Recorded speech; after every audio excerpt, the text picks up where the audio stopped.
నిన్న రేవంత్ రెడ్డి మాట్లాడుతుండు రైతు బంధు ఎందుకేదిరా భయని నేను అడిగిన. నేను ఎలక్షన్ అయిపోయినాక ఎత్తా అంటుండు. ఎంత లంగ మాటలు చెప్పురి. ఇప్పుడు కరోనా వచ్చింది కేసీఆర్ ఉన్నప్పుడు, గజ్వేల్లో ప్రజ్ఞాపూర్లో కరోనా వస్తే నేను వచ్చి గల్లీలలో తిరిగిన, భయపడకుండా నేను ఉన్నాను. రెమిడిసివిర్ ఇంజక్షన్లు తెచ్చి ప్రజ్ఞాపూర్లో పెట్టి ఎవరికన్నా జ్వరం వస్తే ఇంటికే డాక్టర్ని పంపించినాం మేము. ఆ రోజు మీకు 10 కిలోల బియ్యం ఫ్రీగా ఇచ్చినాం. కరోనా వచ్చినప్పుడు యాదకుంచుకుందో ఉన్నదో లేదో మీకు 10 కిలోల బియ్యం ఇచ్చినామా లేదా? కరోనా వచ్చినప్పుడు 2 ఏళ్ళు అట్లా ఇచ్చినాం. 1500 రూపాయలు ఇచ్చినాం. ఏదొచ్చినా మేము నిలబడ్డాం. ఇప్పుడు ఆ కరోనాలో కూడా రైతు బంధు పైసలు టైం మీద వేసిండా లేదా కేసీఆర్? కరోనా వచ్చినప్పుడు రైతు బంధు ఆగిందా? మరి ఇప్పుడు ఎందుకు ఆగింది? ఇప్పుడు రైతు బంధు అంటే డిసెంబర్లో ఇచ్చిండు కేసీఆర్.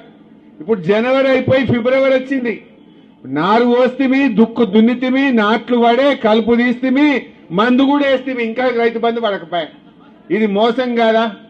మందు సంచులకు కూడా రైతు బంధు అందదా? నేను అంటున్నా రేవంత్ రెడ్డి, ఇప్పటికి 2 రైతు బంధులు ఎగ్గొట్టినావు నువ్వు. ఇది 3వది. మేము ఎలక్షన్ కమిషన్ కు లెటర్ ఇస్తాం, మాకే అబ్జెక్షన్ లేదు. ఎగ్గొట్టిన 2 రైతు బంధులు ఇప్పటి రైతు బంధు వెంటనే వేయాలని చెప్పి మేము రేవంత్ రెడ్డి డిమాండ్ చేస్తా ఉన్నాం. బిడ్డ 11వ తారీఖులోగా రైతు బంధు వేయలేదనుకో, నీ కాంగ్రెస్ పార్టీని నిన్ను సీరి సింత గట్టరు మా రైతులు అని చెప్పి హెచ్చరిస్తా ఉన్నా. అరే